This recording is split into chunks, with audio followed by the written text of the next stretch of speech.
Bonjour et bienvenue dans Naturologie, le podcast qui explore les liens entre santé naturelle, équilibre de vie et prévention, sans dogme mais avec curiosité. Je suis Céline Segui, naturopathe, docteur en pharmacie et praticienne en psychonutrition, installée à Dolomieu en Isère. Aujourd'hui, nous parlons à bâton rompu avec Laureline Volatier. Laureline est naturopathe et praticienne en hypnose, entre autres casquettes. Elle était également la directrice de l'antenne d'Aix-les-Bains de l'école Synergie Naturopathie lors de ma formation. Et ce podcast est à l'image de nos discussions depuis que je la connais. Passionnée, riche en réflexions et hors du temps. Que vous envisagiez de vous former à la naturopathie ou non, je vous invite à l'écouter jusqu'à la fin. Nous allons notamment parler reconversion, prévention, endométriose et longévité, mais aussi perturbateurs endocriniens, médecine intégrative et place des nouvelles technologies. C'est parti pour l'épisode 4 de Naturologie. Bonne écoute!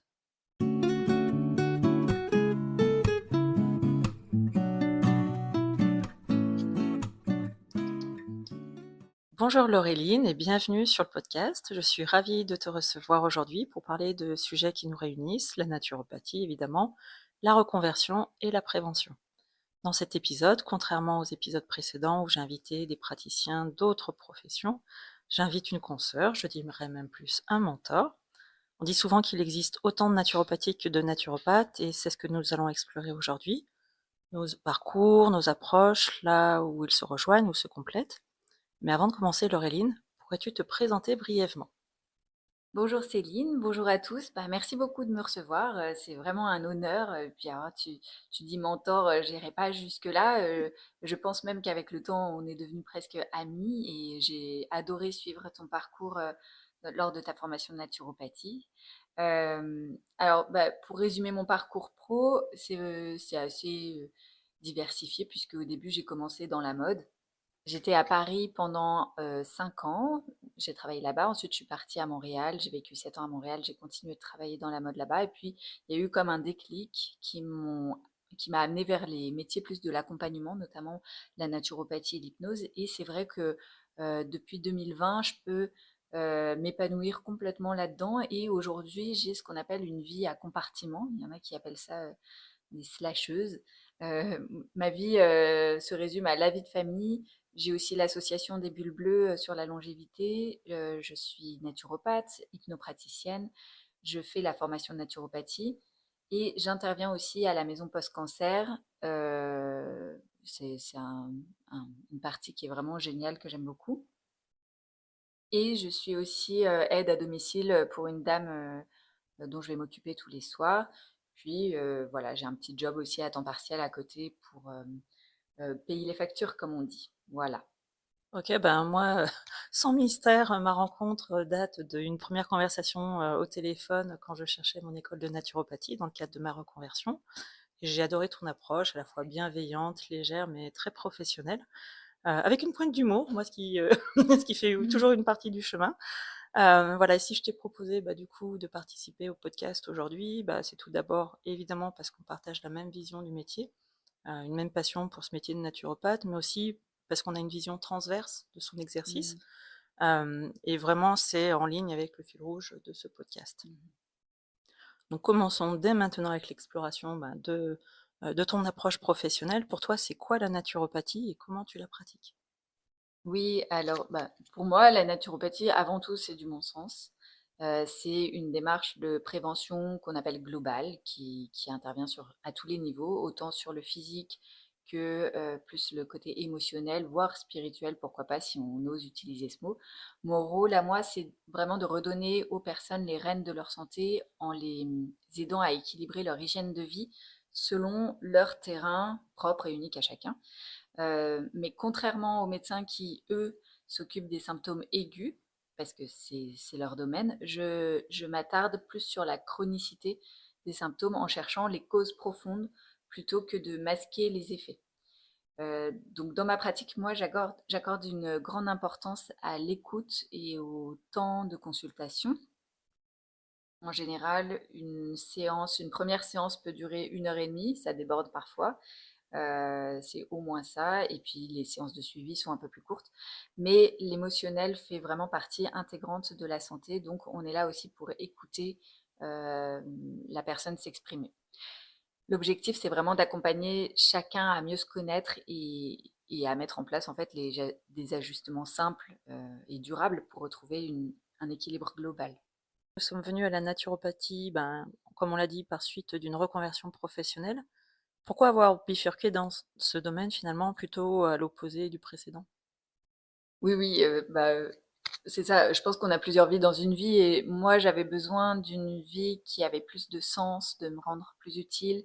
Alors ça a été un déclic qui est arrivé aussi avec la naissance de ma fille en 2014, qui m'a fait me rendre compte que finalement, la mode avait un côté, vraiment trop superficiel qui ne me convenait plus. Il y avait, tout un tas de raisons éthiques aussi à arrêter ce métier. Et puis, ben, parallèlement, je me suis tournée vers ça pour aller plus dans le sens d'une vie plus saine, etc., à offrir à ma fille. Donc voilà, ça a été un déclic un peu brutal à l'âge de 35 ans où je me suis retrouvée assise dans les toilettes de l'entreprise dans laquelle je travaillais à me dire mais qu'est-ce que je fais? Est-ce que je continue d'envoyer des petits bouts de tissu par avion en Chine? Ou est-ce que je fais autre chose? Et j'en ai parlé à mon mari qui m'a bien épaulée dans cette décision et qui a été un vrai soutien j'ai décidé de me lancer là-dedans, dans la formation de la naturopathie et je regrette rien. C'est un bon point que tu soulèves, le fait d'en parler à son entourage, enfin à ses proches, quand on a un souhait de reconversion et notamment dans des métiers comme le nôtre. On en reparlera plus tard, mais Mmh. voilà, où il faut pas forcément avoir faim. C'est des métiers passion et ça peut avoir effectivement un impact sur l'équilibre familial. Ouais, vraiment. Et du coup, ben, t'as parlé de ton côté slasheuse. Qu'est-ce qui t'a amené à ajouter d'autres cordes à ton arc, comme l'hypnose par exemple? Bah, en fait, l'hypnose, j'ai toujours adoré ça. Donc déjà par passion, depuis que je suis toute jeune, c'est un domaine qui m'interpelle, hein. C'est, autant, le domaine de la spiritualité, pas au sens religieux du terme, hein, mais plus, au sens, éveil de la conscience. Tous les pouvoirs de l'inconscient, tous les potentialités de l'humain, ça m'a toujours passionnée. Et deuxièmement aussi, bah, par complémentarité, parce que finalement en naturopathie, on travaille surtout sur ce qui est conscient, on cherche la cause dans l'hygiène de vie, l'environnement, etc. Mais il y a certains blocages qui peuvent être plus profonds et qui peuvent être liés à des croyances ou des automatismes inconscients. Donc dans ce cas, bah, l'hypnose devient un outil assez précieux pour libérer ces freins et renforcer la motivation, favoriser un vrai changement le plus durable possible. Donc l'idée, c'est de faire prendre conscience c'est d'aller chercher la cause dans l'inconscient et j'aime ça. Et tu as su transmettre cette passion pour l'hypnose que je garde dans un coin de tête pour plus tard. Moi, pour le moment, j'ai rajouté la psychonutrition car bah, je rencontre en effet de nombreuses personnes au cabinet en dehors qui ont une relation complexe en fait avec l'alimentation. Et effectivement, avec la naturopathie, on a déjà pas mal d'outils pour travailler dessus, Mm. différentes techniques, mais avec la psychonutrition, on va vraiment pouvoir aller un cran au-delà, Mm. finalement, pour apaiser le corps, l'esprit et les émotions. Voilà, plus je creuse ces approches complémentaires et plus j'ai envie d'en apprendre. C'est un petit peu On n'a jamais fini. faut arriver à se freiner un petit peu. Et ça peut d'ailleurs être un piège parfois, Ouais. mais parce qu'en effet, c'est déjà bien de maîtriser les outils qu'on a déjà à Mm. disposition, et Dieu sait qu'on en a déjà côté naturaux, avant de partir dans d'autres domaines. Du coup, quelles sont les principales différences pour toi entre un naturopathe et un praticien en médecine traditionnelle chinoise ou un coach santé? Parce que voilà, on voit différents Mm. professionnels, Mm. titres apparaître, et je pense que les gens sont parfois un peu perdus. C'est vrai. Ouais, mais en fait, finalement, ils ont le même objectif. C'est juste l'accompagnement et ou la posture qui sont pas vraiment les mêmes. Donc, on a tous les trois une approche globale qui est basée sur la prévention. La MTC, c'est la médecine chinoise, traditionnelle chinoise. Elle est ancestrale et elle vient d'Asie. Donc c'est ça, c'est en fait la médecine chinoise, c'est un peu comme la naturopathie, mais plus rattachée à l'Asie, avec la pharmacopée de là-bas, la culture asiatique, etc. La naturopathie, c'est aussi une médecine ancestrale, mais rattachée à l'Occident. Donc on pourrait dire finalement que nos ancêtres, c'est un peu les druides, les sorcières si on veut, mais on utilise l'alimentation, la phytologie, la phytothérapie occidentale, les techniques respiratoires, l'eau, l'actinologie, etc., le soin par les ondes, la lumière, les couleurs, etc., pour équilibrer le corps et l'esprit. En fait, la naturopathie aura une posture d'éducateur de santé. Le naturopathe transmet au consultant les clés de compréhension propres à son terrain et il propose des pistes naturelles en le guidant vers plus d'autonomie dans son hygiène de vie. Il est censé bien tout comprendre pour pouvoir se l'appliquer à lui-même.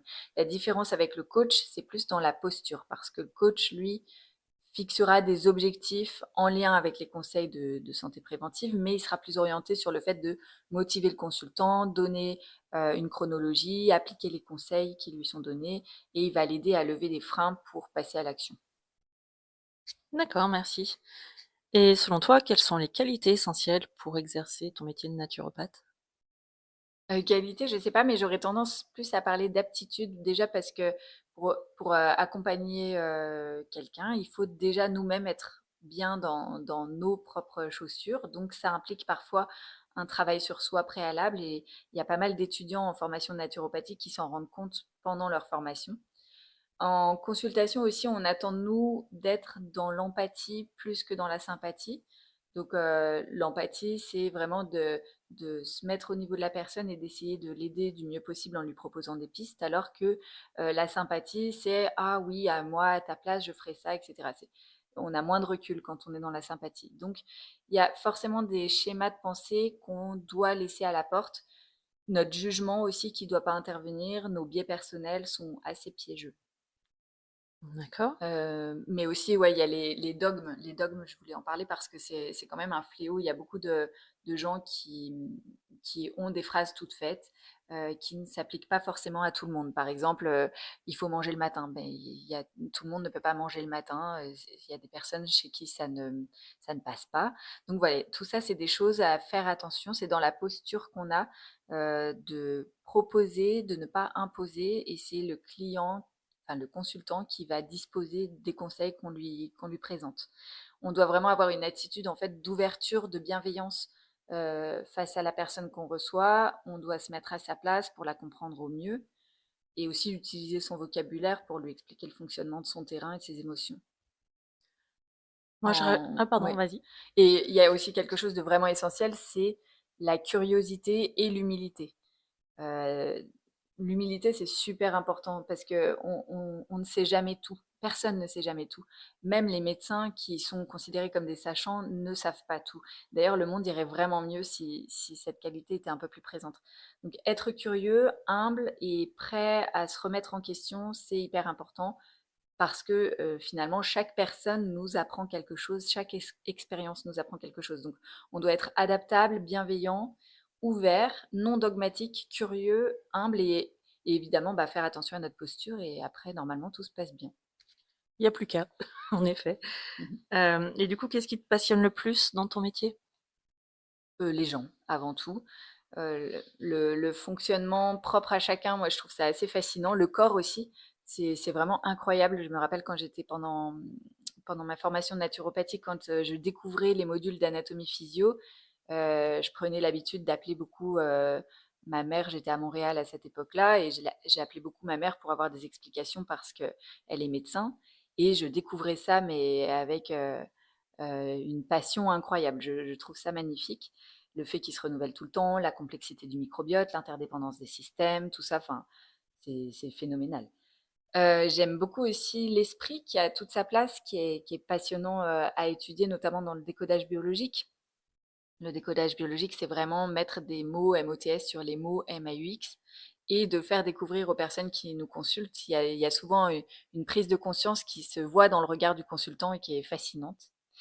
Et j'adore aussi montrer aux gens à quel point des choses assez simples finalement peuvent améliorer leur déséquilibre. Par exemple, comment respirer, qu'est-ce que ça fait. Donc ça amène l'oxygénation cellulaire. La plupart des gens respirent avec le haut de l'abdomen alors qu'une respiration ventrale est la plus souhaitable. Juste aussi d'adapter son alimentation. Parfois, juste de prendre un petit déjeuner salé au lieu de sucré, ça peut faire des miracles, juste ça. Et puis leur expliquer aussi l'intérêt du mouvement, pourquoi la sédentarité est le pire ennemi, mais aussi pourquoi il faut faire attention à l'excès de sport. Tous les excès finalement sont à éviter, tout est question d'équilibre. Voilà, c'est ça. Je suis fascinée aussi par l'étude de la longévité, justement, qui est une question d'équilibre dans la vie au long cours. Et par là, c'est pas vivre le plus longtemps possible, la longévité, mais c'est vivre en bonne santé le plus longtemps possible. D'accord, merci. Juste avant de commencer le podcast, on parlait justement de longévité déjà et de différents ouvrages sur le sujet. Mhm. Donc ça se confirme, cet intérêt. Moi, de mon côté, ben, sans surprise, il y a à la fois effectivement ce rapport à l'humain que je trouve tellement enrichissant en consultation. Et moi, je viens d'un travail où j'ai travaillé en open space, puis en télétravail pendant de nombreuses années. Et pouvoir se retrouver en tête-à-tête avec une personne pendant 1 heure, 2 heures ou une demi-heure pour les soins de réflexologie plantaire. Il y a des choses qui se passent et voilà, encore cette semaine, j'ai vécu des moments magnifiques et voilà, ça, moi, je sais que ça me nourrit. Et d'un point de vue ben, purement attrait, on va dire, de sujet, moi, c'est les intestins, bien évidemment. Ouais.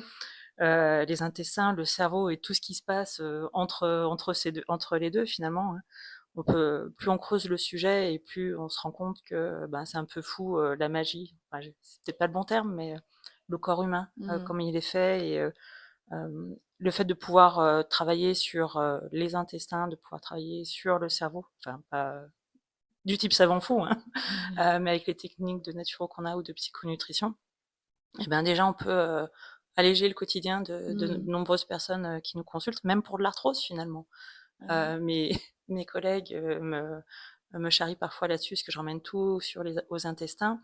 On a fait une soirée d'information entre nous sur la lombalgie cette Mhm. semaine, et forcément, moi, je ramène tout aux intestins. Mais oui. Mais voilà, alors que, ben, a priori, lombalgie, on ne pense pas aux intestins, quoi. Et pourtant, ils sont vraiment la source de énormément de mots. D'ailleurs, Ouais. j'en profite pour citer les travaux du professeur Imbert sur la parasitose. Mm. Je t'en ai parlé, Céline, mais c'est absolument passionnant de voir tout ce qu'une parasitose peut créer comme effet secondaire et comme maladie, pathologie chronique, etc. Donc, il y a tout un pan de la médecine qui s'ouvre aujourd'hui et c'est vraiment fascinant de suivre les travaux, même en tant que naturopathe qui ne sommes pas médecins, de regarder ça sous cet angle. Ça a un lien aussi avec la psychothérapie parce qu'il y a ce lien entre l'intestin et le cerveau qui est évident. Hein. On appelle les intestins notre deuxième cerveau, c'est pas pour rien. Et le lien entre les dépressions chroniques et l'état intestinal. Donc c'est vraiment fascinant. Définitivement, ouais. Et du coup, bah, toi, quels sont les outils que tu préfères utiliser en consultation?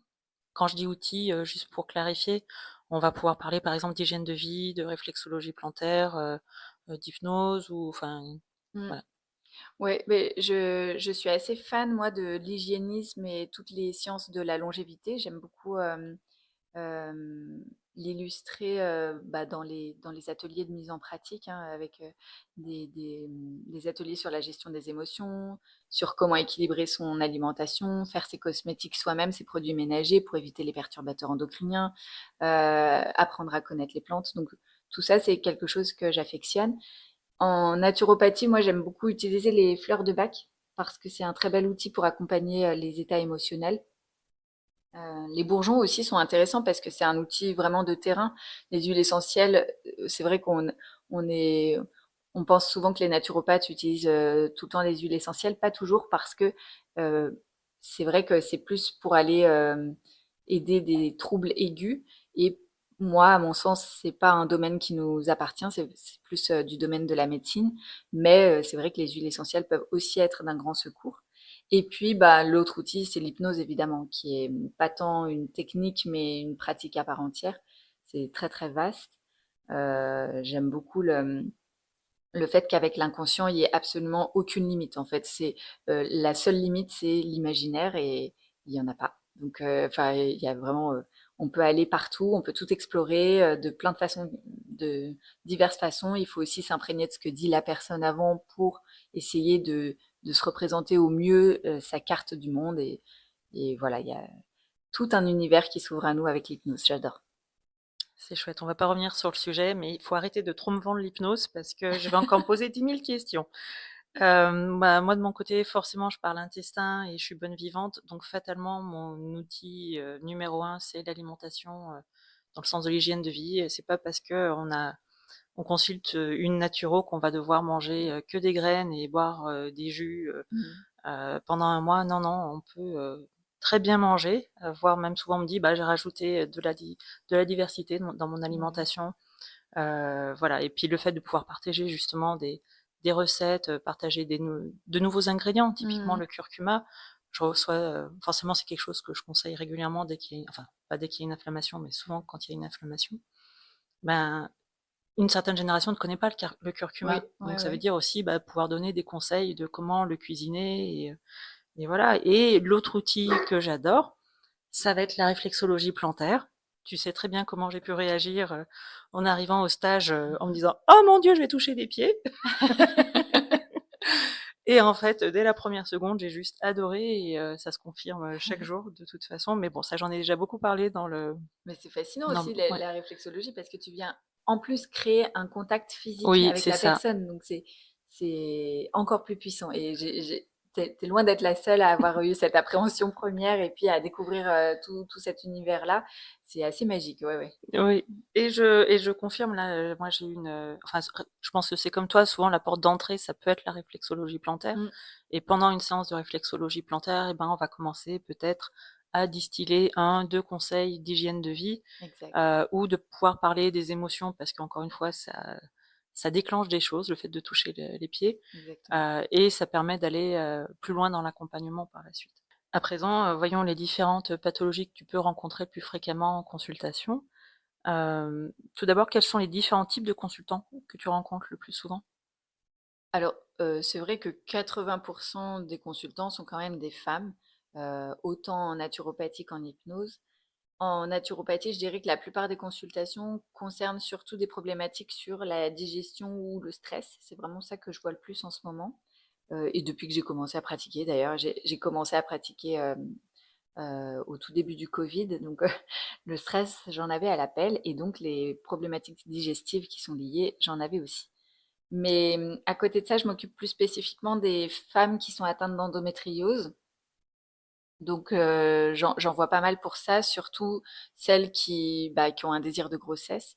Alors, l'endométriose, ça empêche pas forcément de tomber enceinte, mais c'est vrai qu'il y a tout un accompagnement autour des douleurs, autour des problématiques que ça génère dans le couple, parce que la femme peut avoir besoin de s'allonger plus souvent, ça peut créer des tensions, etc. Donc, je suis beaucoup là aussi pour l'écoute et pour donner des pistes de réflexion.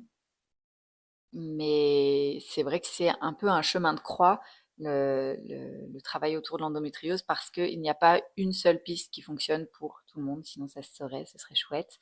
C'est ça. Aussi, il y a des femmes sous pilule qui viennent parce qu'elles souhaitent arrêter, des femmes qui ont de l'endométriose, et je ne les incite absolument pas à arrêter un quelconque traitement, mais je les aiguille sur des méthodes de contraception naturelle. C'est vrai que ça va souvent avec l'endométriose. Et en hypnose, bah oui, en hypnose, c'est souvent les addictions, les phobies, mais les personnes que je suis ont principalement des soucis d'estime de soi, de croyances limitantes.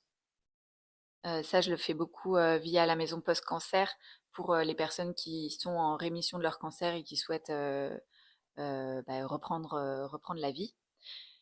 Ça peut être un peu effrayant pour elles. Je dis pour elles parce que souvent c'est des femmes. Et sinon, à côté de ça, je pratique aussi ce qu'on appelle l'hypnose régressive, même si je communique beaucoup moins là-dessus, pour faire des petites balades touristiques dans les vies antérieures. Et qu'il n'y a rien de tourisme, hein, c'est plus, on fixe des objectifs et on va explorer ce qui est utile et bénéfique. Voilà. Intéressant. Bon, ben, vous commencez à le savoir, c'est tout ce qui a trait aux problèmes digestifs, que ce soit du simple reflux, enfin, simple entre guillemets, encore une fois, mais reflux gastro-œsophagien, colopathie fonctionnelle, maladie de Crohn, rectocolite hémorragique aussi, j'en vois pas mal, mine de rien. Et il y en a de plus en plus, j'ai Ouais. l'impression, hein. En tout cas, toutes les maladies auto-immunes, là, j'ai l'impression que... Ouais, Non, tu vois ça? ouais, Ouais. c'est impressionnant ou même, ben, voilà, tout ce qui est infertilité, endométriose, j'en vois de plus en plus Ouais, aussi ouais, ouais. d'endométriose.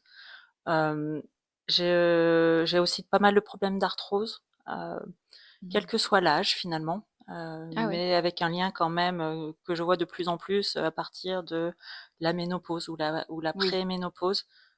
ces douleurs d'arthrose qui s'installent.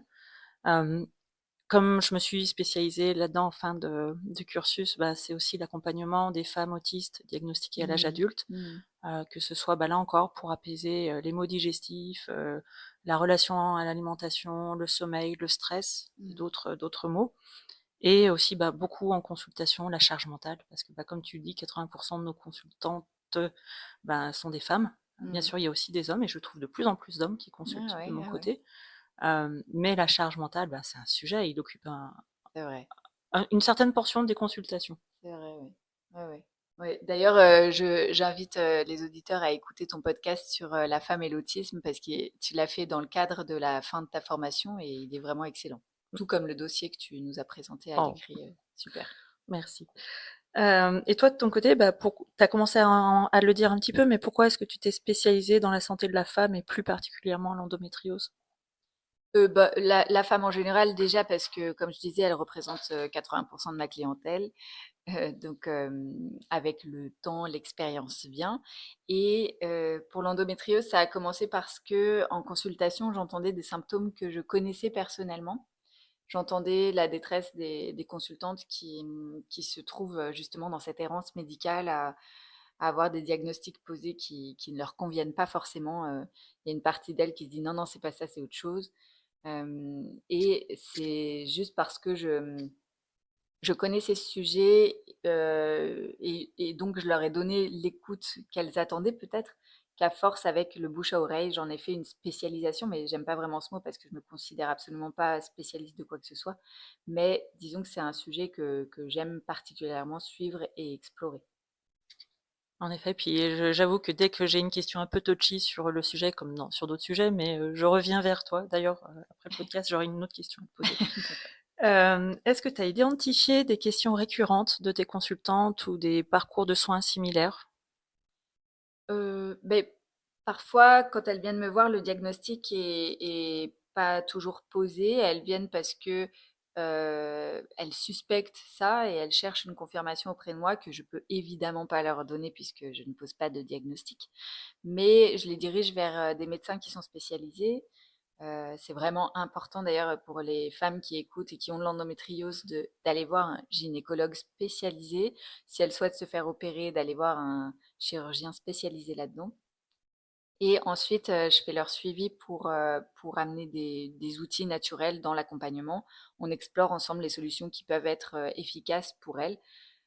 Comme je disais tout à l'heure, une solution peut être efficace pour l'une mais pas pour l'autre. Donc on explore tout ça.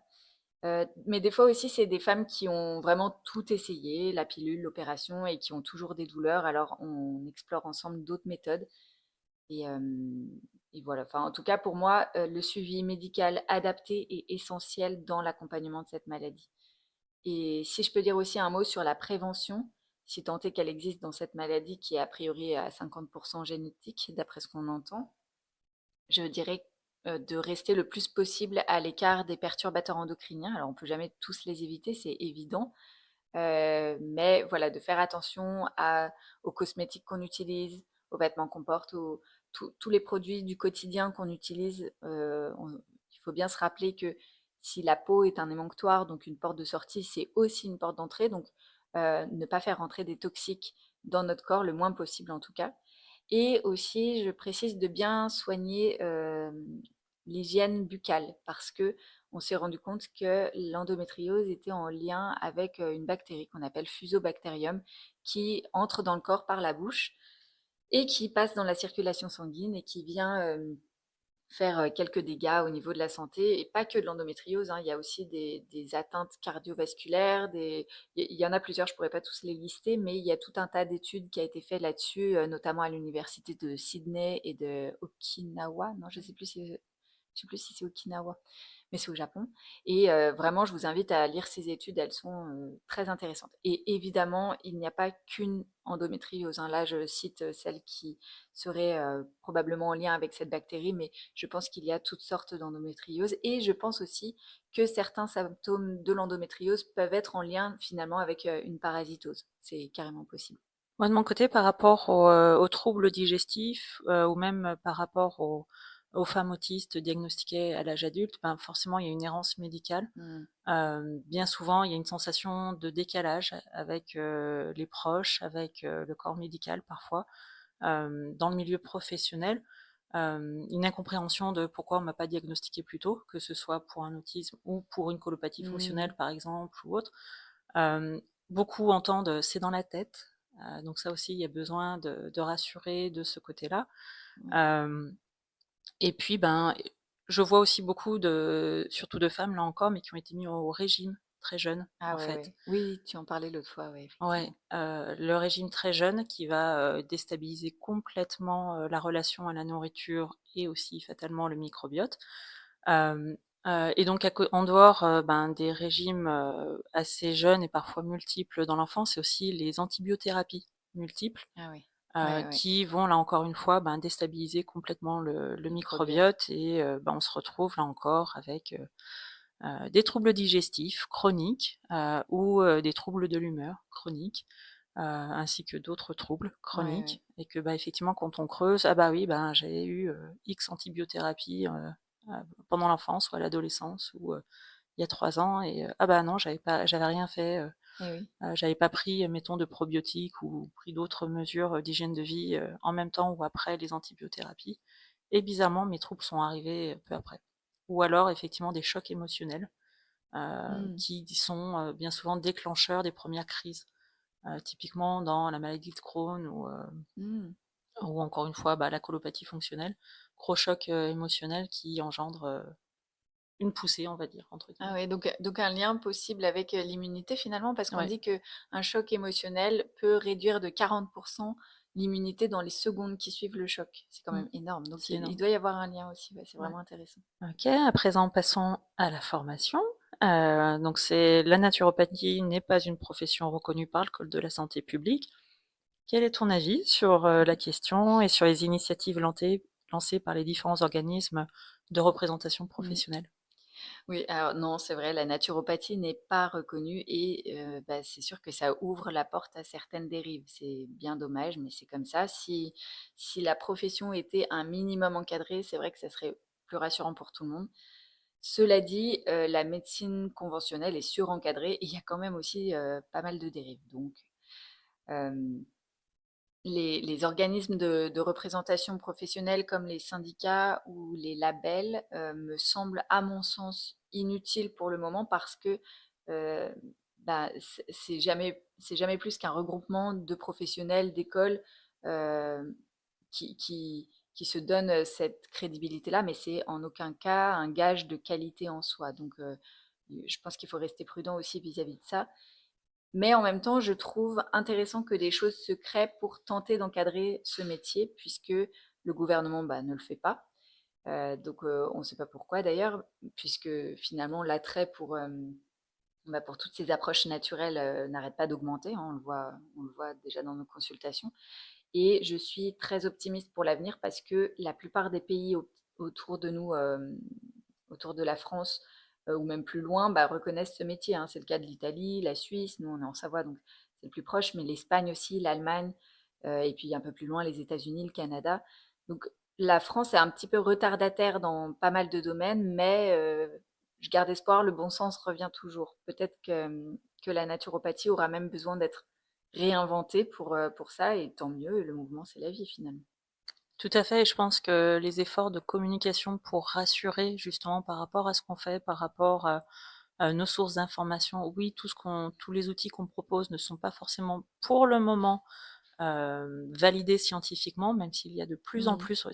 Jetez un coup d'œil à PubMed hein, et cherchez juste par Oui, naturopathie ou nerf vague ou ce genre de mots-clés, et vous trouverez qu'il y a de plus en plus d'études scientifiques qui viennent valider ce qu'on fait finalement de façon empirique depuis très longtemps. oui. Donc c'est très bien, effectivement, ben, les essais cliniques, il faut qu'ils soient financés. Et Mmh. si pour être financé, ça veut dire qu'il faut qu'ils rapportent quelque chose Mmh.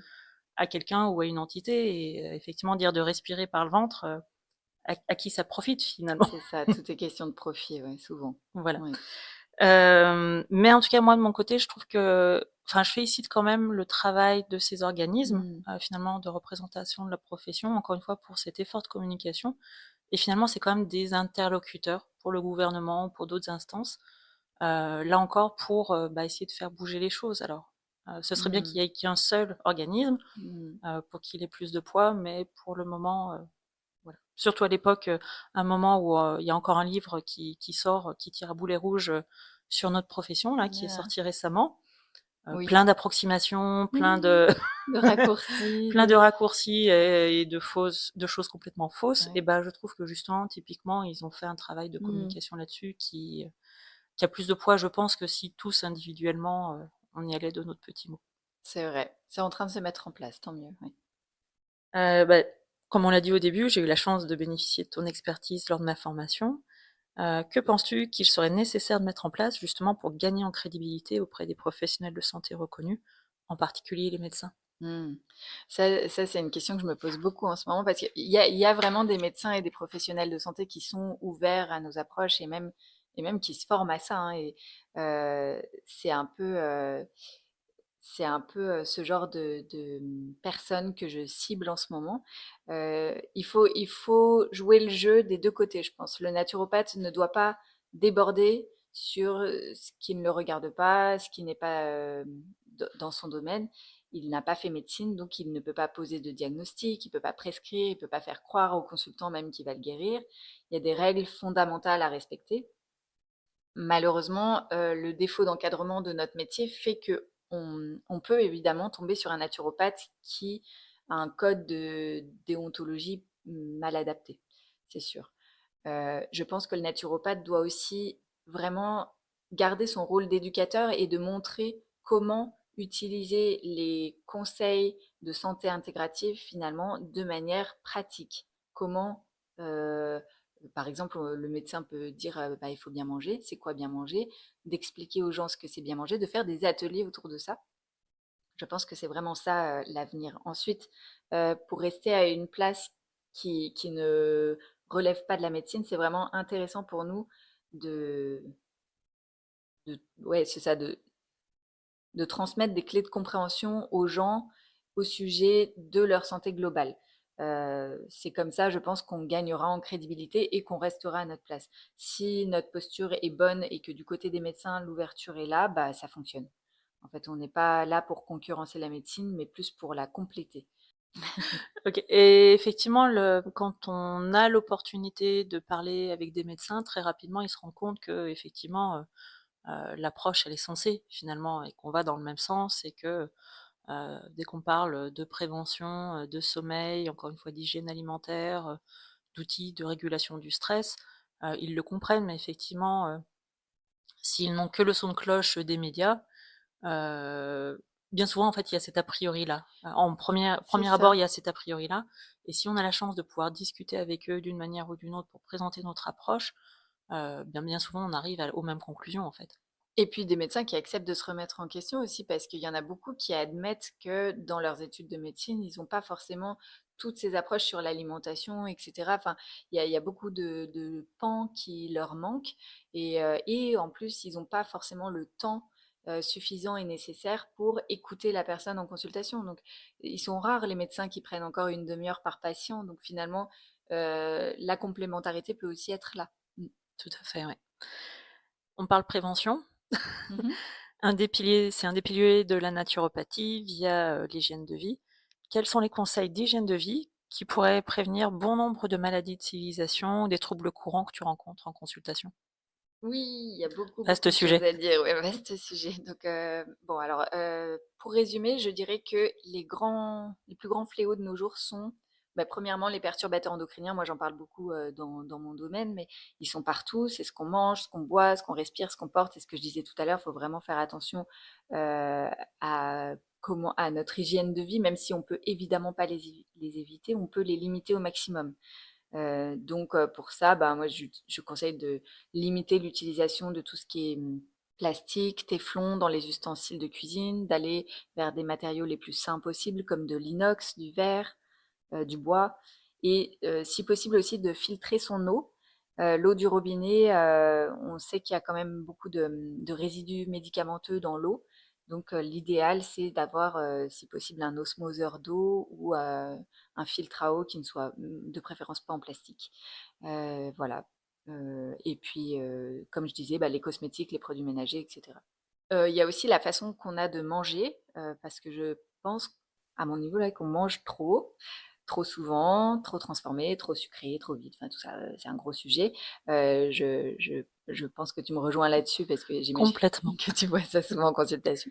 Donc mon conseil, ce sera d'écouter son corps, de pas manger si on n'a pas faim. Bon, bien sûr, je mets de côté tous les troubles du comportement alimentaire ici, mais quand on mange, c'est aussi d'apprendre à reprendre du plaisir à manger des aliments simples, sains, non transformés, variés, de saison, bien mastiqués aussi. On prend plus le temps de mâcher, hein, c'est terrible. Pour bah, limiter finalement la fermentation, hein, tous les ballonnements, etc.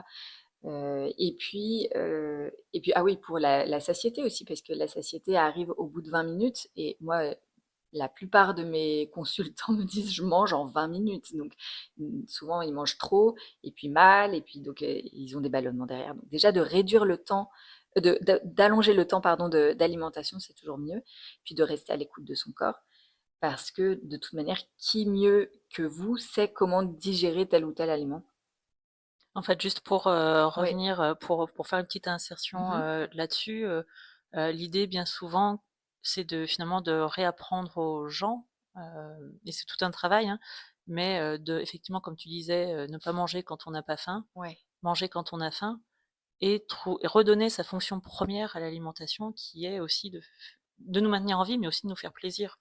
Voilà. Il y a d'autres sources de réconfort et c'est là où effectivement on peut travailler sur les troubles de l'alimentation. Mais il faut bien se souvenir que l'alimentation, c'est aussi source de bien-être en fait et de convivialité. Je pense Oui, qu'un des principes oui, du régime méditerranéen, exactement. voilà, Ouais, c'est la ouais, ouais. convivialité, Tout à fait, ouais. Plutôt que de manger face à un poste de télé qui diffuse des informations horribles toute la journée. l'enfer. Et aussi de s'écouter finalement, d'écouter comment son corps digère. Aujourd'hui, les gens ne sont plus trop à l'écoute de leur corps, donc souvent je leur fais tenir un carnet alimentaire. Je pense que toi aussi, pour apprendre à observer, écouter les symptômes que le corps manifeste finalement. Il y a aussi la façon dont on bouge vraiment trop peu aujourd'hui, hein. Les écrans nous maintiennent assis pendant de longues heures, et pas seulement nous, personnes actives, mais il y a aussi tous les retraités, qui se laissent facilement happer par leur canapé et leur tablette. Et on sait vraiment aujourd'hui que la sédentarité augmente les pathologies, des pathologies importantes et graves, hein, comme le diabète de type 2, l'obésité. Ça peut amener à certains troubles cardiovasculaires, parfois des cancers. Enfin bon, la sédentarité, c'est un grand ennemi. Et attention, c'est pas parce que vous êtes sportif et travailleur dans un bureau que vous n'êtes pas sédentaire. Si vous passez, trop de temps assis dans la journée et que vous courez le soir ou le week-end, ce n'est pas Mm, suffisant. Il mm, faudrait pouvoir bouger un petit peu toutes les demi-heures ou au maximum toutes les heures. voilà. Je dis Mm. ça, je suis pas les conseillères sont pas les payeurs, mais c'est dans l'idéal. C'est vrai. Et il y a aussi notre rapport à l'environnement, hein. On est très stressé, on vit dans un monde où tout va toujours plus vite, la peur est quand même partout. Les tensions, tout ça, ça va pas améliorer notre longévité, on s'en doute. Donc, le conseil ici, c'est de prendre un peu de recul face aux situations, quand c'est possible, et de respirer profondément, de se relier à ce qu'on aime. Tu vois, tu parlais de convivialité tout à l'heure, mais il y a vraiment cette notion-là aussi de retrouver son entourage. On est tellement déconnecté, on sait parfois plus ce qui se passe à l'autre bout de la planète qu'à côté de chez nous. Donc, recréons du lien. Et puis, bah, enfin, notre rapport aussi à la spiritualité. Encore une fois, je ne parle pas ici de religion, je parle plus de reliance à soi, au grand tout. La foi, finalement, amène de l'espoir, de la confiance, de la sérénité aussi dans le cœur des gens. Et la science est magnifique, hein, mais elle efface aujourd'hui la spiritualité parce qu'elle s'impose un peu trop comme un dogme. Elle peut couper cette reliance, cette exploration intérieure, et finalement, ça devient plus vraiment de la science, mais plus ce qu'on appelle du scientisme. La science est ce qui remet tout en question tout le temps, qui explore sans cesse et qui nous fait avancer. Mais le scientisme, à l'inverse, lui, il sait, il se pose plus de questions, et parfois il impose des choses qui, enfin voilà, pour moi, c'est à l'opposé en fait. Le scientisme est à l'opposé de la science. Donc restons dans une démarche scientifique et curieuse et découvrons tout, mais aussi explorons notre intériorité. Ouais. Tout à fait et je pense que même en rapport avec, notre pratique, professionnelle et en lien parce qu'on parlait, des médecins tout à l'heure ou d'autres professionnels de santé, moi quand j'ai fait pharma, ça fait partie des premiers cours où on nous dit, voilà, ce qu'on sait à l'heure actuelle, par les avancées scientifiques, ça peut être, mis en question dans 10 ans, dans 20 ans, Mm. et qu'il faut justement être curieux et remettre en question justement nos Mm. dogmes dont on parlait tout à l'heure. C'est Mais ça. ça nécessite un travail, de mise à jour régulier, effectivement. Exact. Je sais que c'est un sujet qui te tient à cœur. Est-ce que tu peux nous en dire plus sur tes projets associatifs en termes de prévention?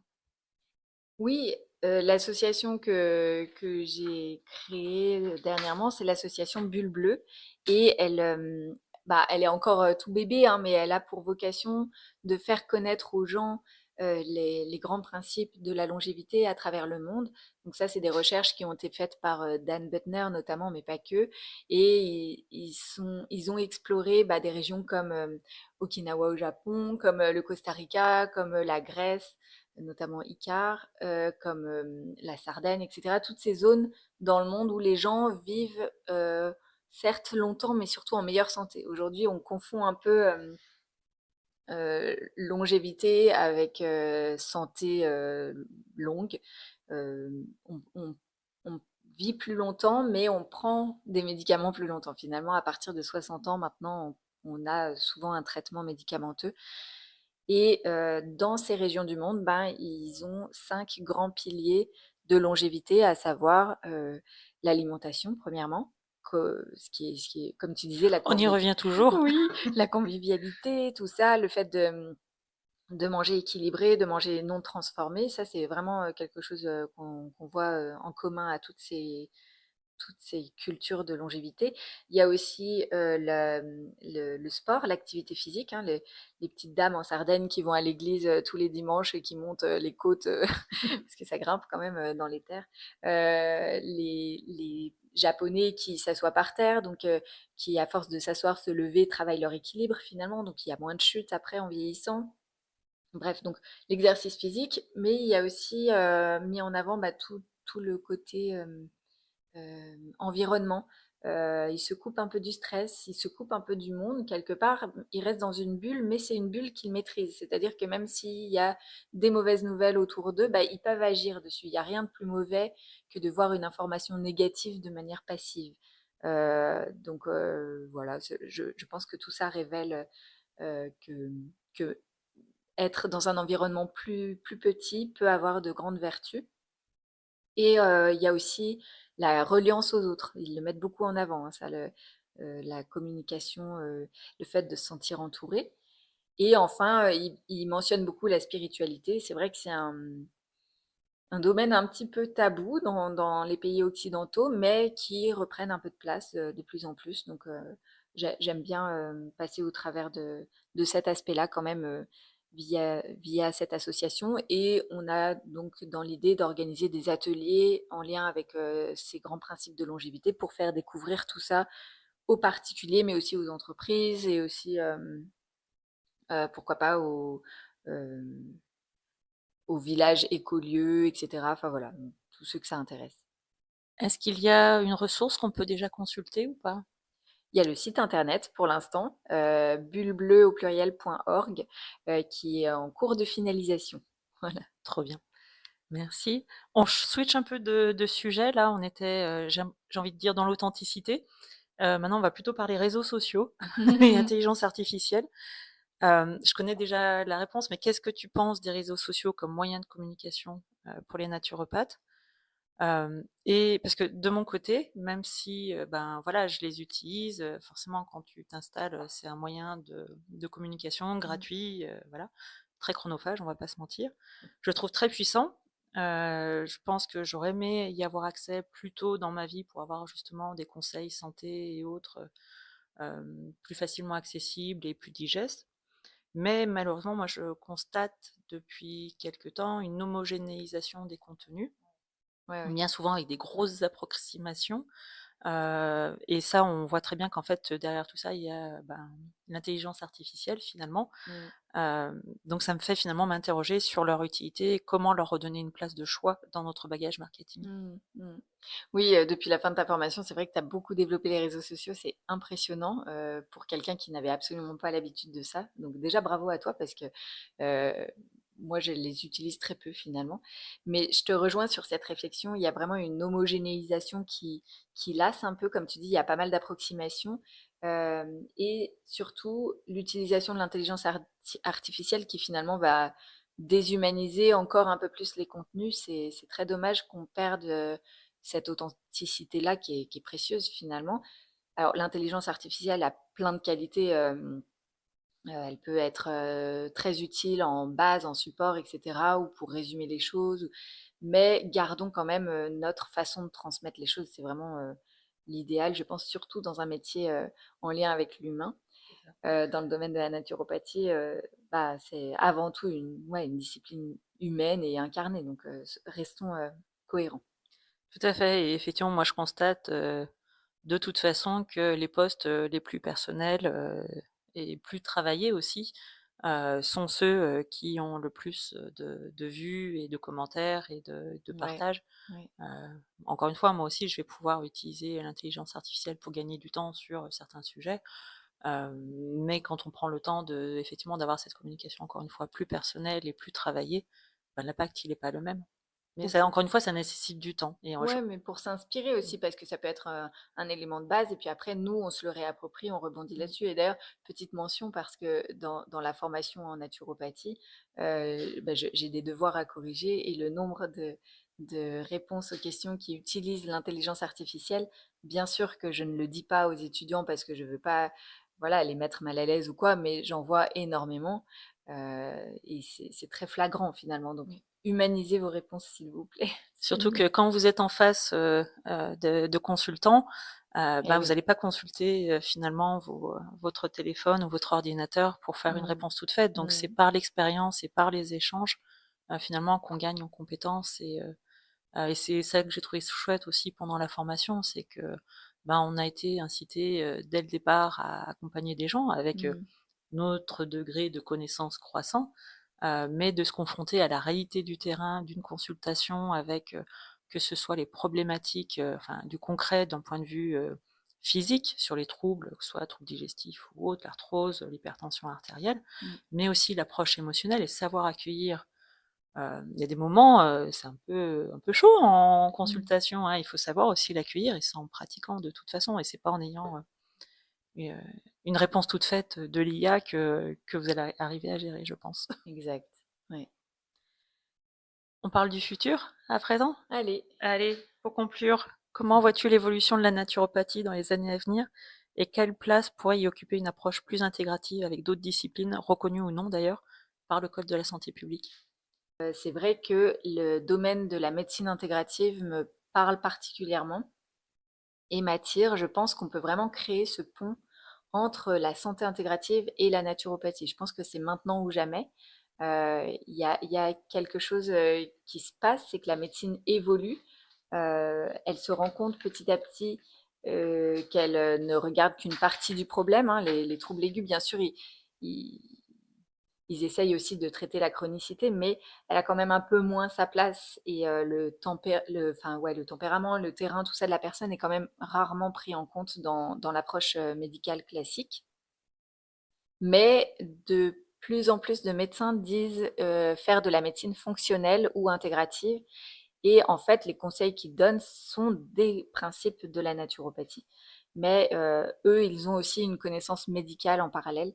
Donc, ils peuvent faire des ordonnances, leurs consultations sont remboursées. C'est vraiment intéressant pour leurs patients.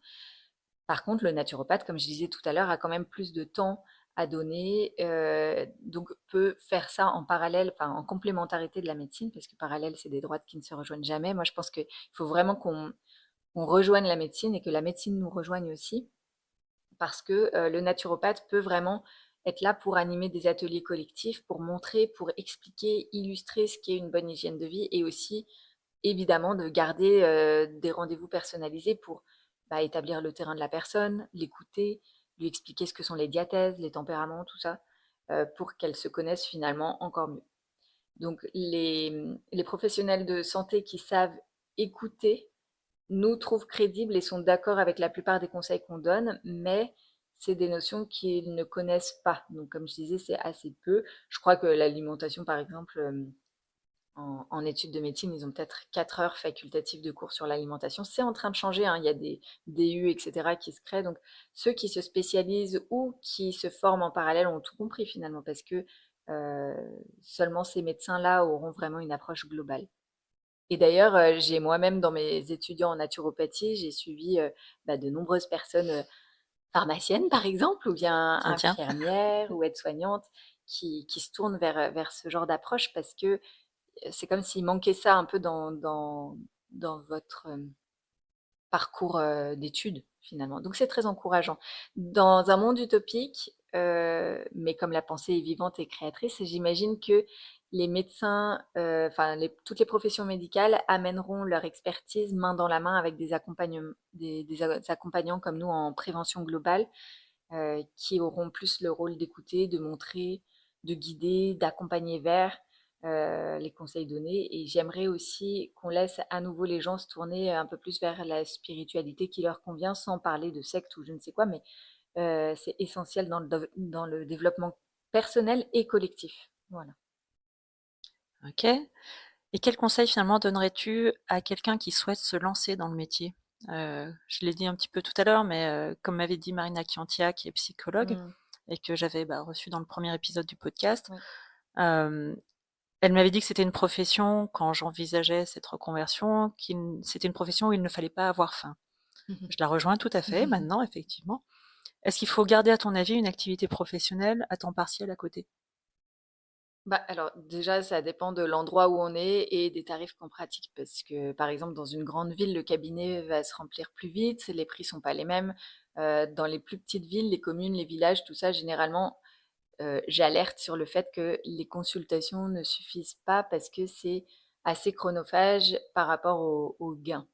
Il y a moins de clients que dans les grandes villes, hein. D'ailleurs, c'est un peu le conseil que je t'avais donné quand tu avais terminé. Je t'avais dit, peut-être garder un temps partiel, mais ça n'engage que moi. Oui, moi, j'ai tendance à conseiller d'avoir un temps partiel à côté pour alléger son esprit avec l'argent que l'on doit ramener dans le foyer et pour pouvoir pratiquer sa passion à côté avec plus de tranquillité. Maintenant, c'est pas tout le monde qui peut aussi se permettre ça. Donc, voilà.